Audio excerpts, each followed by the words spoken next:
Hello guys, তোমরা সব কেমন আছো? আশা করছি ভালো আছো। আমিও খুব ভালো আছি। হ্যাঁ, তো একটু ঠান্ডা লেগে আছে আমার। ঠান্ডা আমার পিছু ছাড়ে না। তো আজকে আমি যাব বাজারে। কারণ আমার নিজের কসমেটিক্সের শপিং করতে। কারণ আমি যা যা প্রোডাক্ট ইউজ করি সব শেষ হয়ে গেছে, ওগুলোই আনতে। তো আমি এখানে একদম ড্রেস চেঞ্জ করে চুল টুল আঁচড়ে নিয়েছি, আর হিমালয়ার একটা লিপ বাম ইউজ করছি। কারণ যা পরিমাণ ঠান্ডা পড়েছে আজকে, এমনি হাওয়া বাতাসে ঠোঁট ফেটে যাচ্ছে। তারপরে এই যে ডাব্বার মুখটা কেন যে লাগতে চায় না আমি বুঝি না। ওকে ধরে একদম মানে মনে হয় যে ভেঙে দিই। তারপরে রাগ দেখালে সব জিনিসই ঠিকঠাক জায়গায় চলে আসে, সেটা জিনিসপত্র হোক আর মানুষ। তো আমার ধৈর্য শক্তি এটুকুই, এর বেশি আমার ধৈর্য শক্তি থাকে না। হয় ফেলে দেবো, নয় ভেঙে দেবো। তারপরে আমি বেরিয়ে পড়ি একদম রেডি হয়ে আমার স্কুটি রানিকে নেবো বলে, কারণ ওকে ছাড়া আমি এক পা চলতে পারি না। আমার একটু ভালো লাগে না অটো টোটোয় যেতেও, সেই দাঁড়িয়ে দাঁড়িয়ে অপেক্ষা করতে করতে মনে হয় নিজের মাথা পাগল হয়ে যাবে। তারপরে স্কুটিগুলো মা চাপা দিয়া ছিল, কাপড়গুলো আমি ফেলে দিই। মা বলে, হ্যাঁ তোর এগুলো আর দরকার লাগবে না। তো আমি মাকে দেখে দাঁত বার করে দিই। ওই সিরিয়াস সিচুয়েশানে যখন দাঁত বার করি না, তখন আরও গালটা আমি বেশি খাই। তো যাই হোক, তারপরে এখানে আমি আমার গাড়িটাকে একদম ঘুরিয়ে রাস্তায় নামাতে হবে, তার জন্য গাড়িটাকে আমি ভালো করে ঘুরিয়ে নিই।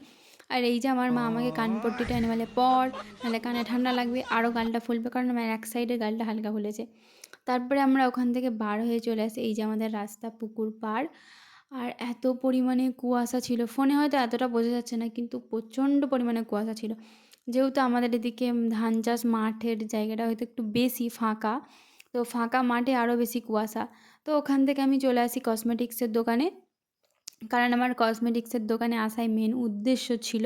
তো এখানে আমি পন্ডসের সুপার লাইট জেল নিয়েছি, মামাআর্থের ট্যান রিমুভালের ফেস ওয়াশ নিয়েছি, আরও আমার ডেটল, আরও অনেক কিছু নেওয়ার হয়েছে ওখানে। দেখো, আমাদের এলাকার মধ্যে এই দোকানটা সবথেকে বেস্ট। কারণ দাদার কাছে আমি আগে টিউশন পড়তাম, তো দাদা এখন টিউশন পড়ায় না, কসমেটিক্সের দোকান আছে দাদার। তো এখান থেকেই আমরা সবাই নিই সব জিনিস। তো এখানে পাওয়া যায়, আর যেটা পাওয়া যায় না অর্ডার করে দিলে এনে দেয়। তো এখানে আমি দাদার কাছে সব জিনিস নেওয়া হয়েই গেলে, তারপরে আমি এখানে সব জিনিস নেওয়া কমপ্লিট হয়ে যায়। প্রায় আমার বিল হয়ে যায় টোটাল 700 টাকা। মানে কসমেটিক্সের এত দাম। তারপরে আমি ফার্মেসিতে আসি। এখানে এসে আমি যে সোপটা ইউজ করি সেই সোপটা আমি নিয়ে নিই। তারপরে একটা ক্রিম নিই। তারপরে মায়ের কিছু ওষুধ নিই, সেগুলো নেওয়া হয়ে যায়। এখানেও প্রায় বিল হয়ে যায় 300 টাকা মতো। মানে জিনিসপত্রের এত দাম, কি বলবো, কিছু বলার নেই আর।